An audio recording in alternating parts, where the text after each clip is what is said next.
Fire ব্রিগেডের তরফ থেকে আপনাদের একটা ভুল প্রথমে ভাঙিয়ে দিই যে ফায়ার সার্ভিস কখনো পুজোর পারমিশন দেয় না, দেয় হচ্ছে টেম্পোরারি প্যান্ডেল। তো টেম্পোরারি প্যান্ডেলের যে পারমিশনটা দেওয়া তার জন্য কিছু কিছু ক্রাইটেরিয়া রয়েছে, যেগুলো আপনারা প্রত্যেক বছর ফিল আপ করে চোখ বন্ধ করে। সেটা হচ্ছে যে হাইটটা আমাদের 40 ফিটের বেশি কখনোই হবে না। এন্ট্রান্স এন্ড এক্সিট দুটো প্রপারলি ভালোভাবে আপনাদের স্পেস রাখতে হবে। রাস্তা বন্ধ রেখে কখনোই প্যান্ডেল করা যাবে না।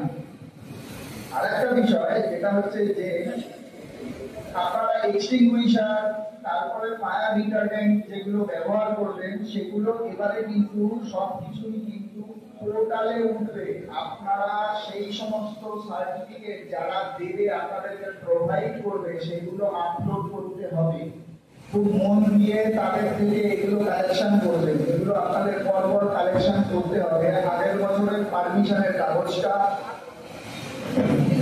ফায়ার রিটার্ডেন্ট বা আপনাদের এক্সটিংগুইশার যারা দেবে তাদের কাগজ, তাদের সার্টিফিকেট, যারা ইলেকট্রিশিয়ান তাদের প্রপার, যারা ইলেকট্রিকের কাজ করবে তাদের প্রপার লাইসেন্স যুক্ত পেপারটা আপনাদের আপলোড করতে হবে।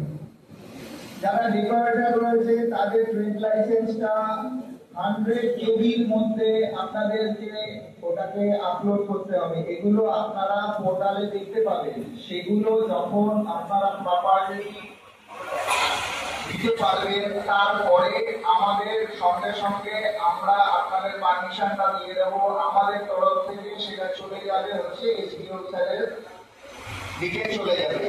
আমাদের এতটুকুই এবারে আমাদের কাজ, কিন্তু আপনাদের প্রপার ডকুমেন্টেশনটা করতে হবে। এবারে আমাদের বারাসাত ফায়ার সার্ভিসের তরফ থেকে একটা বিষয় আমরা এবারে রেখেছি, একটা ফায়ার অ্যাওয়ারনেসের একটা প্রোগ্রাম রেখেছি। সেটা মহালয়ের পরের দিন মানে হচ্ছে 3 তারিখ 3 অক্টোবর দুপুর 2টার সময় বারাসাত ফায়ার স্টেশনে আপনারা দয়া করে আসবেন। কারণ কি, এই এক্সটিংগুইশার গুলো তো আপনারা রেখে দিলেন, কিভাবে ব্যবহার করবেন সেটা আপনারা জানেনই না, সেটা আপনারা জানবেন।